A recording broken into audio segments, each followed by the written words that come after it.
Capítulo 16 do livro Vitória no Deserto, do autor John Bevere. Tirando a água dos poços. Muitos desistem nesse tempo de sequidão, mas Deus está dizendo: continue, prossiga, não pare. Se alguém tem sede, venha a mim e beba. Quem crê em mim, como diz a Escritura, do seu interior fluirão rios de água viva. Ele estava se referindo ao Espírito. Está em João 7, 37 ao 39. O deserto é uma terra seca, sem água. Está em Salmos 6, 63, 1. É um lugar onde não é fácil ter acesso à água porque há escassez de chuva. Ali, a água tem que ser retirada de poços ou fontes que brotam da terra. Jesus disse que rios de água viva fluirão do coração daqueles que vêm a Ele e bebem.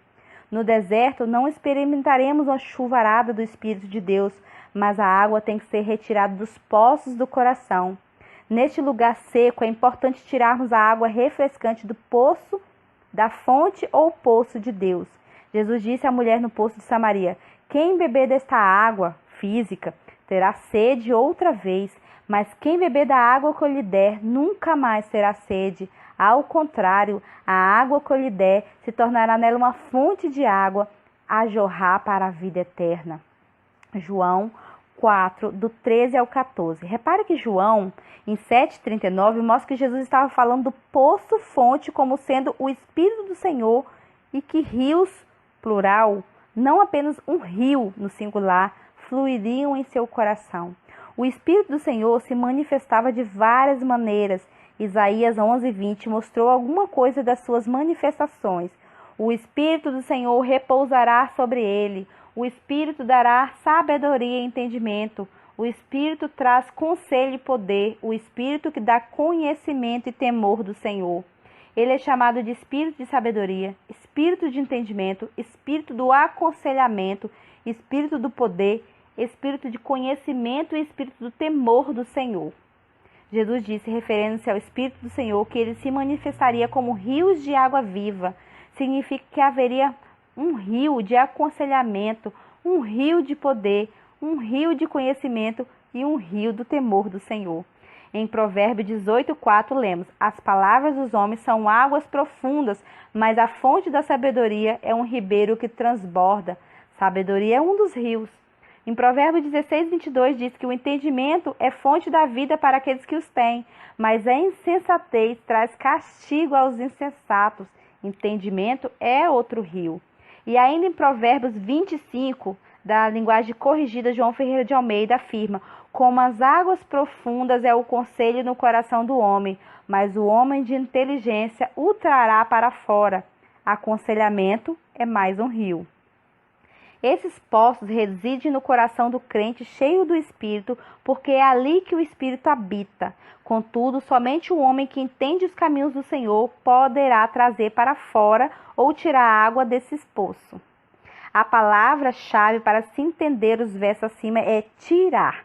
As águas que refrescarão o seu deserto não virão da chuva do Espírito, mas devem ser tiradas do coração. Em Provérbios 10:11 diz que a boca do justo é fonte de vida. Isaías 12:3 afirma: com alegria vocês tirarão água das fontes da salvação. Lembro-me de várias situações em que saía para orar no período de sequidão e sentia uma dificuldade em fazê-lo. Uma vez levei uma barraca para um parque estadual perto da minha casa e passei a noite e a manhã do dia seguinte buscando o Senhor. Naquela noite orei, depois li, depois cantei hinos de louvor. Passaram aproximadamente 3 horas e parecia que não estava indo a lugar nenhum. Nada parecia me refrescar. Senti uma sequidão total. Finalmente fui dormir bastante desapontado. Para mim, parecia que os demônios estavam celebrando meu fracasso. Na manhã seguinte, quando acordei, não estava nada renovado. Resolvi caminhar pelas trilhas do parque, orando no Espírito, ainda sentindo a sequidão. Isso durou mais 1h30 e finalmente olhei para cima e disse: Senhor, acho que estou no deserto, pensei comigo. Acho que eu vou para casa. Chega de busca. E Deus me trouxe para este lugar seco e as coisas não vão melhorar até que Ele me tire daqui. Aquele foi um pensamento errôneo da minha parte. Deus não nos faz passar por este período para nos deixar frustrados e fazer com que desistimos até que Ele, em sua soberania, resolva nos tirar dali. O deserto não é para ser um lugar de fracasso, mas de vitória. E de repente eu ouvi uma voz dentro de mim dizer, baixinho, lute. Junto com aquela voz, acendeu uma faísca. Parte 2 do capítulo 16. Imediatamente comecei a dizer, desperta o dom de Deus em mim. Venham rios de água viva, brota poços de minha alma, jorra poços e fluam rios de Deus. Veja, se não foi isso mesmo que aconteceu com Israel no deserto. De lá prosseguiram até Beer, o poço onde o Senhor disse a Moisés, reúna o povo e eu lhe darei água. Então Israel cantou esta canção, brote água, ó poço. Cantem ao seu respeito. Está em Números 21, do 16 ao 17. Enquanto repetia aquelas palavras, a oração surgia cada vez mais intensa, até que me via andando de um lado para o outro, cheio de força e fogo. Sentia que tudo havia se renovado e era como se eu fosse uma pessoa diferente. Sua presença se manifestou de uma maneira forte. Alguns minutos antes, eu estava me sentindo carregado e fraco, mas agora estava pronto para enfrentar qualquer inimigo com a palavra do Senhor. Isso durou uns 25 minutos, mas parecia como se tivesse sido apenas 5. Senti-me totalmente renovado e pronto para ir adiante. Em Provérbios 15, 23, afirma que dar resposta apropriada é motivo de alegria. Se eu tivesse abandonado meu acampamento dizendo é melhor ir para casa, desistir de buscar o Senhor, Ele me trouxe para esse lugar de sequidão e as coisas não vão mudar até que Ele me tire daqui. Teria continuado naquele estado contra o qual estava lutando. Mas por ter falado o que Deus colocou no meu coração, isso me deu a alegria que eu precisava tirar do poço. Eu havia achado os poços da salvação e tinha tirado a água para me refrescar. Era como se estivesse bebendo água fresca de uma fonte no meio do deserto. Muitos desistem nesse período de sequidão, mas Deus está dizendo, continue, prossiga, não pare. Temos que ter uma persistência e tenacidade tal dentro de nós que não nos deixe parar até que a vontade dele seja feita. Muitos param de orar quando sentem sequidão. Eles param porque não há água brotando dos poços e parece muito difícil obtê-la. Sentem-se fracos e Deus quer aumentar sua força para as batalhas que vão enfrentar no futuro. Só porque você não sente sua presença no cantinho de oração, não significa que ele não esteja te evitando. Ele o está atraindo para si mesmo, desbloqueando os poços. Em Gênesis 26, do 1 ao 18, encontramos Isaac no lugar de sequidão. Os versos 1 ao 3 dizem, houve fome naquela terra, como tinha acontecido nos tempos de Abraão. O Senhor apareceu a Isaac e disse, não desça ao Egito, procure estabelecer-se na terra que eu lhe indicar.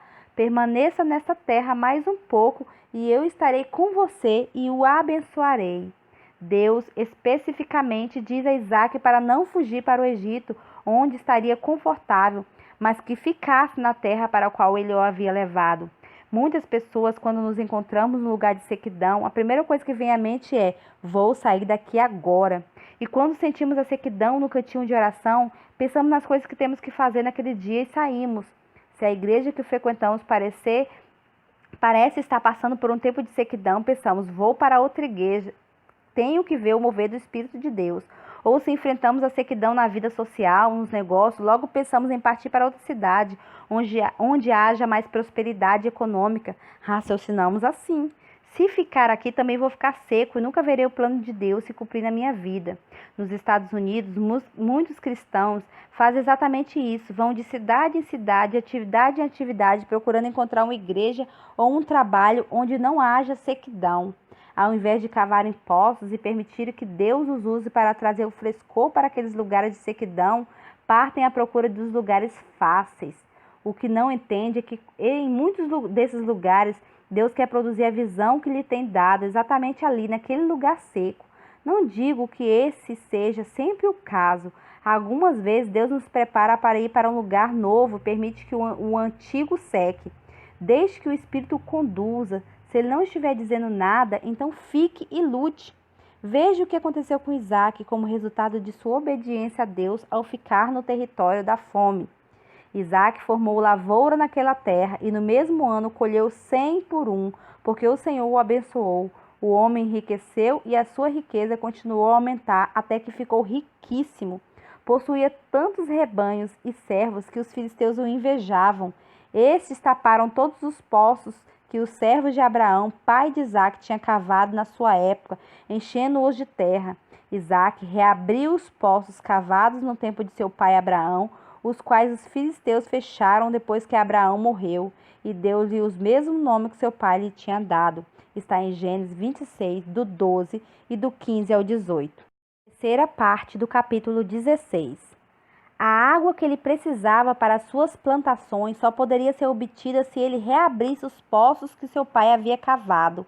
Esses poços haviam sido tampados pelos filisteus. Durante algum tempo, o inimigo tinha impedido a água de brotar nos poços. Assim como foi com Isaque, a água do qual tão desesperadamente precisávamos para a germinação da semente incorruptível de Deus e o seu desenvolvimento em nossos corações, deve ser tirada dos poços que foram bloqueados. O mundanismo presente atualmente na igreja, no corpo de Cristo, tem feito com que muitos poços parem de jorrar. A igreja, que já foi muito frutífera, agora está seca, porque permitiu que o inimigo a seduzisse. Deus está nos restaurando de volta para o lugar onde estávamos antes. Isso se aplica tanto a nós individualmente quanto à igreja americana ao todo. Em Isaías 58, 11 ao 13 afirma: O Senhor guiará constantemente, satisfará os seus desejos numa terra ressequida pelo sol, fortalecerá os seus ossos. Você será como um jardim bem regado, como uma fonte cujas águas nunca faltam. Seu povo reconstruirá as velhas ruínas e restaurará os alicerces antigos. Você será chamado reparador de muros, restaurador de ruas e moradias. Se você honrá-lo ao Senhor, deixando de seguir seu próprio caminho, de fazer o que bem quiser e de falar futilidades. Tem alguma isenção do autor.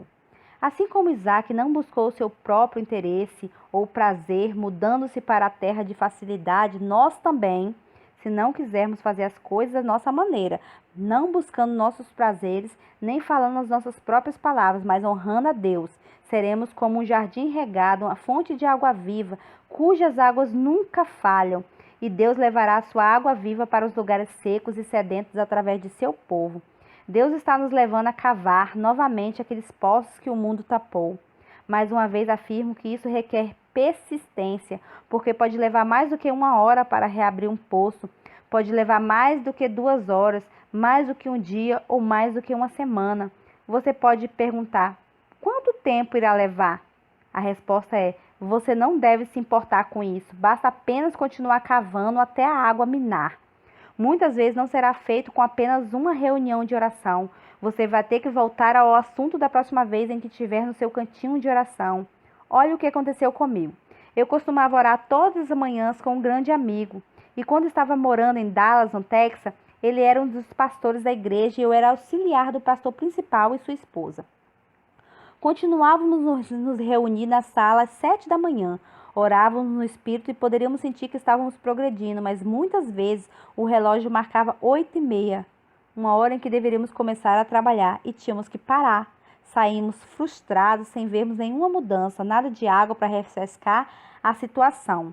E na manhã seguinte retornávamos à oração quase exatamente do ponto onde deixamos. Às vezes levamos 2 dias, noutra 3, e noutra ocasião em particular, lembro que levamos 1 semana orando. Porém, quando vinha a resposta, uau, era poderosa e refrescante. Em minhas viagens pelo país afora, consigo identificar os cristãos que permitem que seus poços sejam tapados e se acomodam confortavelmente naquela situação. O fato mais alarmante é que estes são a maioria e não a minoria. Imagine o que aconteceria se aquelas pessoas realmente reavivassem o dom que está nelas, permitindo que ele fosse liberado. Lares seriam transformados, igrejas renovadas e o país mudado. O dom de Deus está dormente em nossos lares, em nossas igrejas e no nosso país. Os poços estão tapados, enquanto os crentes se gabam de serem cheios do Espírito. A igreja não será reavivada até que os indivíduos sejam reavivados. A igreja não é uma organização, ela é o povo de Deus. E a condição em que se encontra o povo de Deus é a mesma condição da igreja.